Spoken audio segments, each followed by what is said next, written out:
Hello everyone, our project topic is an emergency assistant chatbot. Myself Nihal Singh, Preetam Soni and Chunwang are working on this project. Proper assistance in proper assistance in early few minutes of an accident can help save a life. Also, for every minor problem, it is not necessary to see a medical expert. A proper and efficient working chatbot is very much in demand in medical sector. So this project will not only help the social cause, but can also help generate revenue. This is one of the reason we are loving to work on this project. Motivation, you can see like it serves all the three causes: serving social cause, serving medical cause, and generating financial value. In this project, we are using two methods to build a chatbot. First, we are building our model from scratch using TensorFlow deep neural network, and another method is fine tuning existing pre-trained model like BioBot. This is a data set. We are primarily using two data sets. The first data set is obtained from Kaggle. It is a JSON file containing various first aid question answer. The second data set is obtained from a GitHub link. The second data set is bigger and has a lot more information compared to the first data set. Images of the both first and second data set.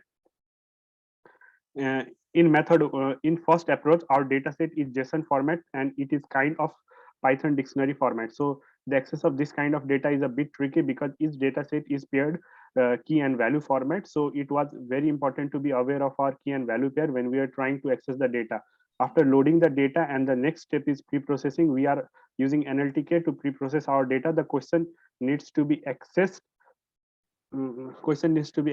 separately while the tags are accessed separately. After accessing the question, we are pre-processing our set of question using tokenization and stemming. After that, we are putting all the tags and label in one list. After this, we are creating our embedding on which our model will be trained.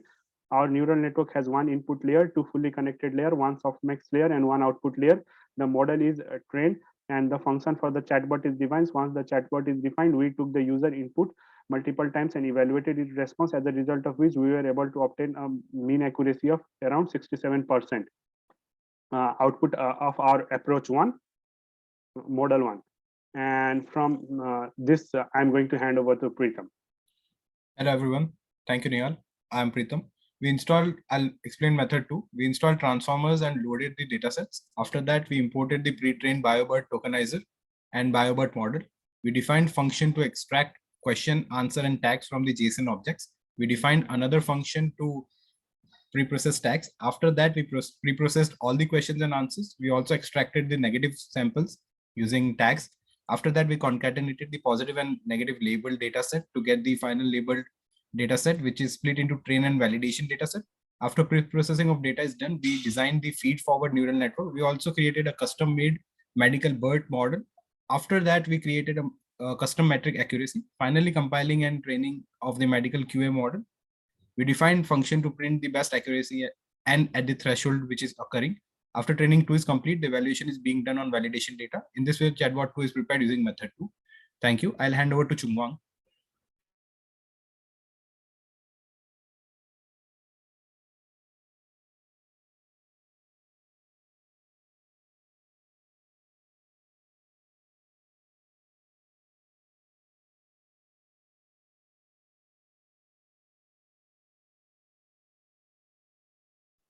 I hand over to Chunwang.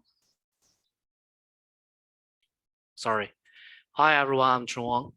According to a survey, in the US, about 30% of all injuries occur at home and about 20% of the injured deaths occur at home. So performing first aid before an ambulance arrives can often be a difference between life and death. Unfortunately, the US has one of the lowest rates of the first aid trained individuals in the world. Yeah, less than 10% of the Americans are trained. So a lot of the peoples are our potential customers. So recently, health chatbots are on the rise and keep attracting investors. So our emergency assistance chatbots will be a conversational, interactive experience where the decisions you make can save someone's life. And so for the development, In the future, we would like to build out more scenarios to enhance our database and improve the learning experience by providing better natural language processing abilities of the bot. Thank you, everyone. And next is 30 seconds videos for our methods.